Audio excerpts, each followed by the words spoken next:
Texas. So we are about to hit the interstate again. I just had to park to set this video up. So hold on, guys. We got a lot going on in the world. I've not been able to report a lot of stuff lately because I've been exceedingly busy. And I'm now Alabama bound via Tulsa, Oklahoma tonight. Make sure to get the exit here, get back on the interstate. All right.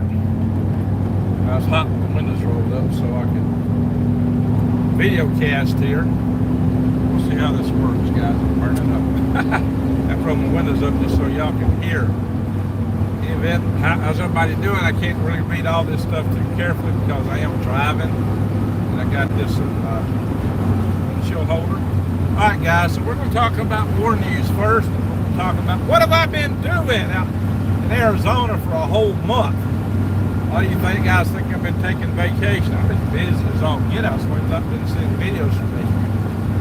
But anyway, so first, what you got to know is this: China. There's a lot of stuff going on with China, and they are amassing troops according to the Taiwanese. And I already said that's one of the big signs of trouble is when China starts amassing troops potentially for invasion. And according to Taiwan, that's happening right now. As you may have heard, they just a couple of days ago put a record number of 103 aircraft into sorties around Taiwan. 103 aircraft, my friends. That is a big record. I remember when the record was 20-something, then 40-something, now 103. That's a strike force. That's very significant. China's showing all the signs as if they actually do want to invade Taiwan. American, sources have said, well, they would have a hard time doing a blockade, and a invasion would be difficult, but that doesn't seem, that's what Americans intel is saying. That doesn't seem to dissuade China from doing something, because they are making a lot of racket right now. I can't read the thing is so far away, I can't read the comments. I may have to stop somewhere. The comments, I'm going to have to find another exit when I get done talking. Let's just see what you guys are saying. The lowest window down. I'm burning up in here. I don't have a working fan in here, and I had to roll the window up to do this. I waited the evening. Maybe I should have waited longer, but at some point I'm going to have to take a detour in Oklahoma once I get there. I'm in the Panhandle of Texas. I went through Amarillo a little while ago. I could duck forever to get out of the People's Republic of New Mexico, which I call them because they're so unfriendly now. Imagine that western state, used to be cowboys, being so unfriendly to nugs. Believe it. It's crazy, right? But anyway, if you know what a nug is, flip the word. That's my code word for this channel. But anyway, guys, so China is really, I think, we're approaching the point it's probably too late to do an invasion this year, but come next March, April time frame when the Strait of Taiwan drops down again, look out. They might do a blockade in the meantime. They might strike missiles in the meantime. They've been practicing with commercial landing craft, roll-on, roll-off craft. I've talked about that in previous videos, to do an invasion, to actually put forces into Taiwan. So, just like Americans, before we invade, we always soften the targets first by bombing the heck out of them. Instead of the missiles, cruise missiles, I would expect China would do the same thing before they would actually stage an invasion. Probably they would try blockading before that, should they decide to go that route. They would probably wait until after the Taiwanese election, possibly, unless they know for a fact the Taiwanese election is not going to go in their favor, which supposed seem to indicate is the case. So, given that, we may not wait. A lot of stuff's happening in China that can easily pull us into a World War III in a hurry, guys. There's been a lot of stuff being said over by some of Kremlin people and people that have been involved with the Kremlin, hinting at the possibility of nuclear war in Europe. Even Zelensky's mentioned that. But Zelensky's actually, he's in the United States, he's in the UN, trying to fill for favor and money and stuff like that. But he's actually even said, he's actually supposedly trying to pursue a peace treaty. And I think he can only do that if he thought he's not getting his way, and this side is not developed as he had hoped. So, that says a lot about his slow counter-defensive, which is going at a pretty pace.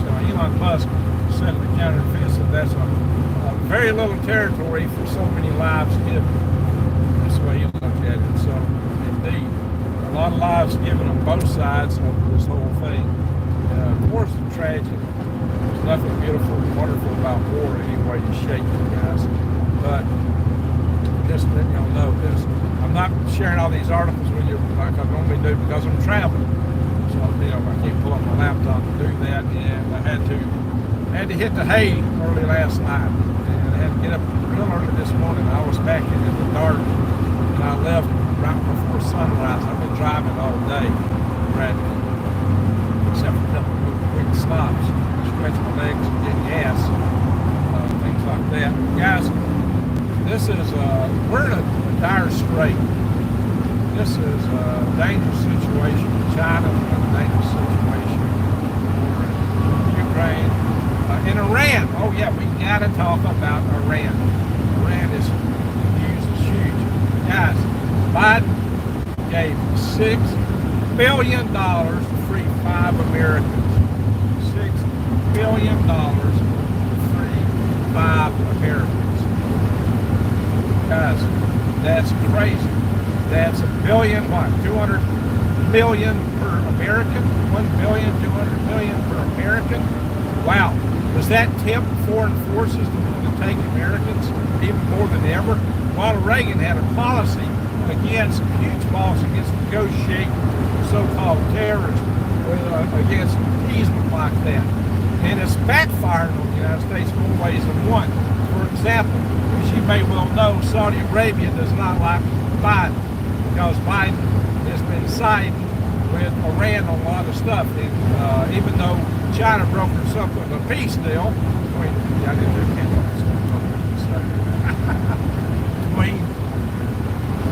Iran and Saudi Arabia, is still very testy. In fact, Saudi Arabia just came out and says, well, if Iran gets the bomb, we got to get one too. But post haste, we have to have the bomb too. If Iran gets it, we got to have it.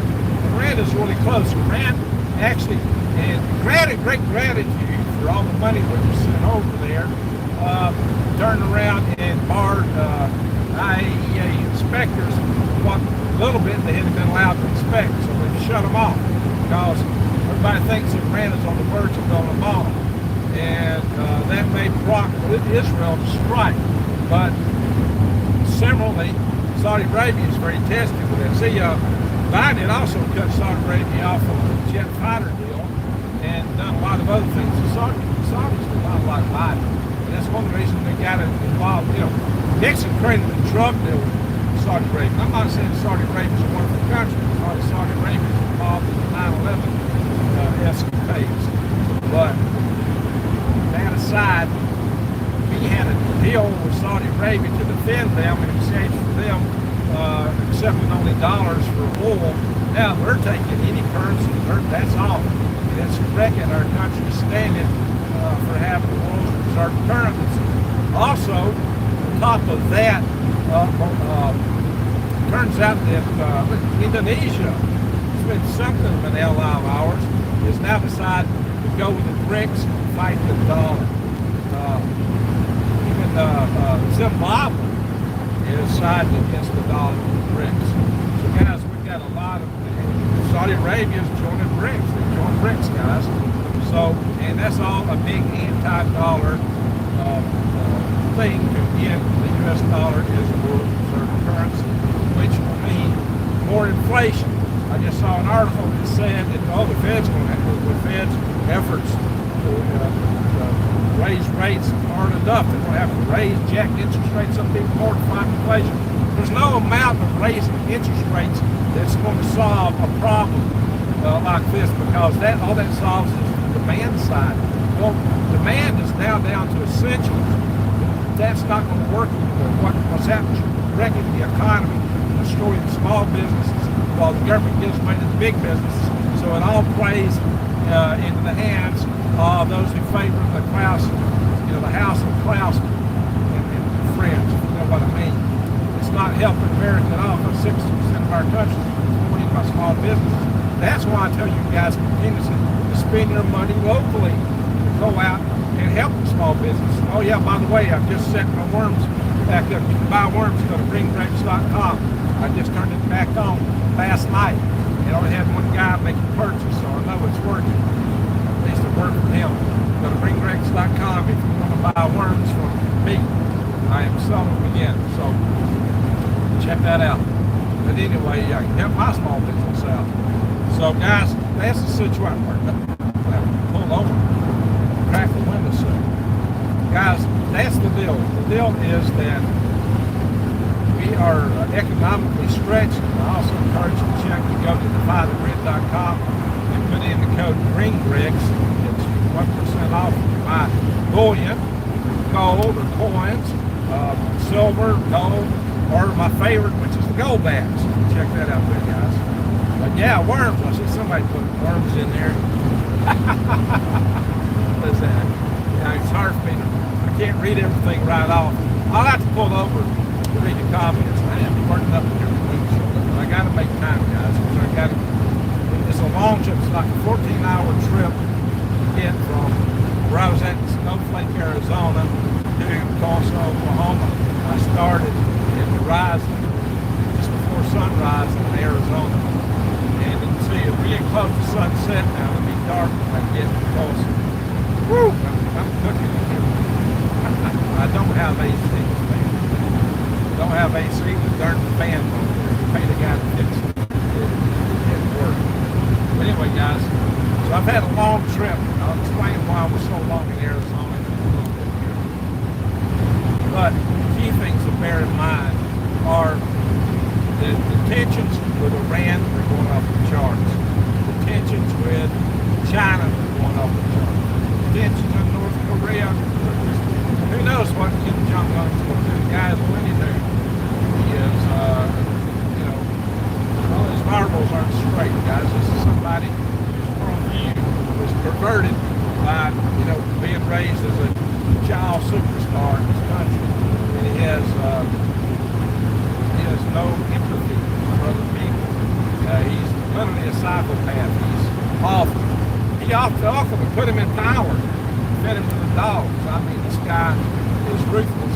And his sister who would take over from him makes Kim Jong-un look like a Sunday school picnic boy with a lollipop in his hand.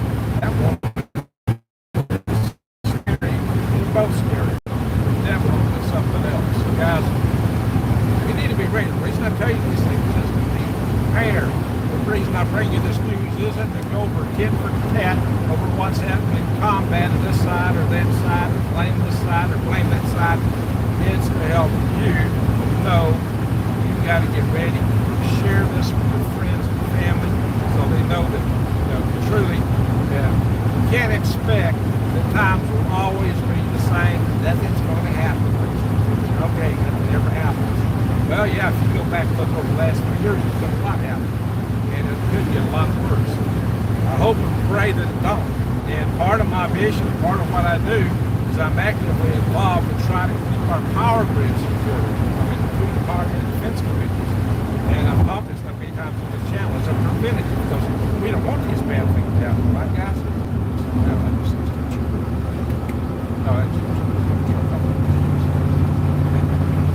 yeah, it's going a little faster. All righty. I'm talking to you guys about watching the speed limit, watching the traffic, watching the road.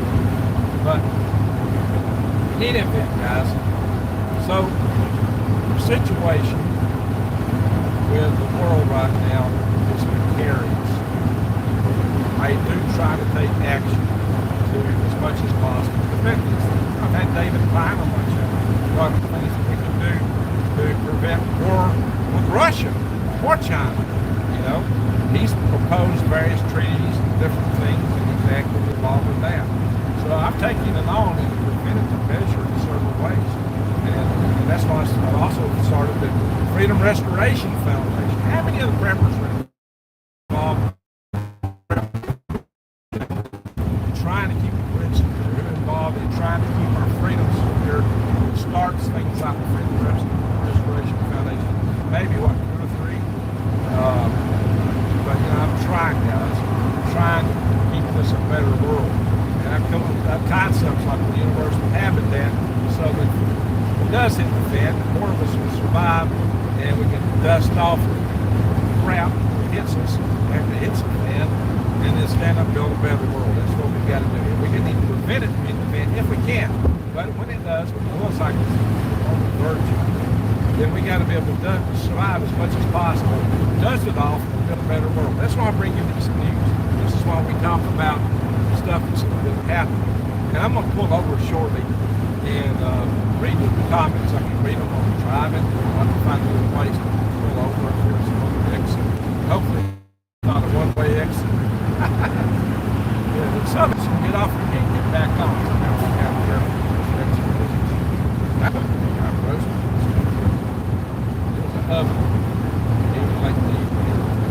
So,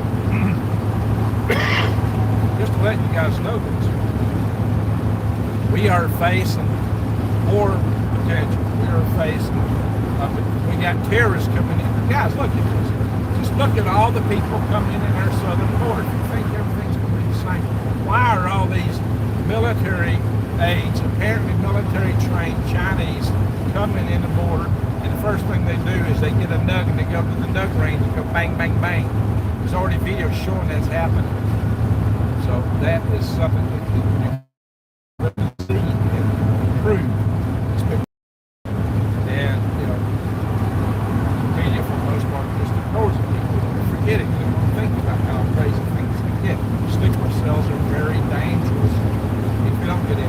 I've talked about how our military secure software in the Pentagon, in NORAD, and all our key facilities have been hacked by China. Everything. China's hacked everything. So that's what we got to watch out for, guys. China has hacked so much stuff. They got sleeper cells in the United States. Iran's got sleeper cells in the United States. Iran's also got high hackers. North Korea's got hackers. That's how North Korea supports their nuclear program, is by hacking Bitcoin. That's how they fund stuff. So, you know, we've got some real serious problems in these areas. So I'm just, you know, some of this is regurgitation. Sometimes we need a reminder. It's like when you go to church on Sunday. You know, a lot of times the preacher man's going to tell you the same thing more than once. But, you know, we like to backslide. We like to forget because we don't really want to think about these things. And so sometimes we just need a prep talk, a reminder that, you know, we got to be prepared. You know, and it's on the physical level for yourself and your family to prep it. But, you know, you also got to be right in your mind. You got to be right with the man upstairs. And you got to take care of that business, guys. You know, that's the important stuff. So, I've always encouraged that. Y'all often know we often pray for members of our channel here that are going to do live sessions, especially live. It's not going to be able to orchestrate that at the moment when I'm driving. I'm just talking, just telling you straight up what's going on in the world. Well, you've got to be prepared. Now, in the world of preparedness, I'm taking a step, big step, you know. I've always, people ask me what to do if they live in the city. And somebody said, Greg, how do I prep in Las Vegas? I said, quick answer, get out of Vegas. Get out of the cities. The best prep you can do is get out of the cities, get away from population centers. Well, you know, I had my own little homestead in Alabama, but I've watched Huntsville, Alabama, the city near me, go from being the third largest city to the first largest city in Alabama this last year, and there's a huge growth rate. They're just piling things on top of me there, and that makes me nervous. I'm not happy with that. So, you know, and also Huntsville's a target for war. We got several targets in my area. Now I'm over 14 miles from most of these targets, so I should be able to survive, last, and, you know, give them a couple weeks of radiation. But I'm also 25 or about 26 miles from Browns Ferry nuclear power plant, and I worry more about those spent fuel rod pools. They're not the plant. I worry about the spent fuel rod pools more than I do anything else that might happen if they nuke that devil out of Huntsville, Alabama, because those nuclear fuel rod pools will just keep giving radiation for years, whereas the nuclear war was ready to be gone in 2 weeks. survive the first 2 weeks. So when I look at all that, you know, it makes me somewhat less than absolutely perfectly happy. It makes me somewhat less than perfectly thrilled with my position in North Alabama where I'm located. Now, you know, I'd started needing on the homestead there, but I've also had some issues. My greenhouse got blown up. And it's costing me a fortune to live there. I've been gone from my last utility bill was still $500. Even when I'm gone, the utility bills are out the roof. So this whole idea of being able to move to a snowflake and live in the desert, where you got to live off the grid, there's some upfront costs. I have to figure out how to handle that. The front costs are a little higher than I thought they were going to be, but I'm going to have to figure a way out because once I can get in there, I should be able to live a lot cheaper than I can live in the country. This build over here. I am cooking it. Anyway, so I went to Snowflake, planning to have a two-week trip, and I got there and I discovered there was no access to my property. Not only was this road that was supposed to be an easement into my property, it was supposed to be an access road, which good family that showed learned to do the proper exactly the travel I had here 2 years ago when I bought it. That road is washed out, it's down a bad hill. When it comes to my property, it's a huge big rocky wash. There's no way if I can get through there that I would have access to my property from it without damaging most people place on my property. I did a lot of damage and a huge expense in road preparation. Yeah. Not only that though, but there was a fence across it. Somebody put a fence right across the right. They put a fence right down the road, and then they crossed it over to the place. So I'd have to carry an entire brand new fence that extends for half a mile. The guy who put the fence up, I couldn't find a contact. He had a little racing home up there, a little mini home, never there. I tried my best to contact him. I looked up the property owner stuff. No phone number. So I couldn't find one. I know his name. I couldn't find any way to contact this guy. So it's like, okay, this guy's denied me access, but if I had the access, it's not good access. So I found another way. So I went and checked the property owners, looked at all this stuff up on Holland County to see what to do, get advice from the county, and I discovered that I found the property owner who had the property between my place and where there was a road, and I got him to actually grant me an easement. But that easement was nothing but juniper trees. There was no road there. There was hills and bad terrain. So I had an opportunity. A good friend of mine who I stayed with out there in Snowflake for the past month, he and his wife have been super gracious to me. They've been superb individuals. They helped me out so much. Scott and Jennifer Miller, great people. Don't think the world of them. They have done me worlds of good this past month. Not only did they put up with me, which is plenty to ask about myself, but Scott actually set up to rent a tractor, but he couldn't get the tractor to go the road after 2 more weeks. So I had to extend my trip for that purpose, which meant I was actually working a day job from his house every day for 2 weeks. Because I only had 2 weeks of vacation left after having to spend a month working on my back taxes for years. So I had the added expense of bringing this tractor, and he volunteered to work for me on a volunteer basis for 4 whole days, and then I paid him to finish it up. But holy smoke, guys, what he did was awesome. So he knew, I can run a tractor, I run a tractor. Y'all watched me with skid steers, put in the pads for the greenhouses, things like that. But he knew that particular kind of tractor better. He knew what the desert needs for road building. He knew he's had a lot of experience with roads out in the desert, which I've not had. And he was really good at using that equipment. So I'll let him do that. I started to pad myself running tractor from a mini home out there. Yeah, so we managed to, I got all the paperwork done, filed with the county. We cut fences, we went in, knocked out juniper trees, dug a road across hills and up and down through washes into my property, fixed over a half-mile road back the other direction from the Waslet Road and went to that point, and went onto my property and put pads in for a future underground universal habitat, for a mini home for starters, for a battery building, because I got to go off grid with solar. We put in pads for future worm processing building, for windrows to raise worms in. And like I said a minute ago, I'm actually selling worms, guys. I got 77 in the room. Wow, that's crazy. So we only got 77. We got equal now.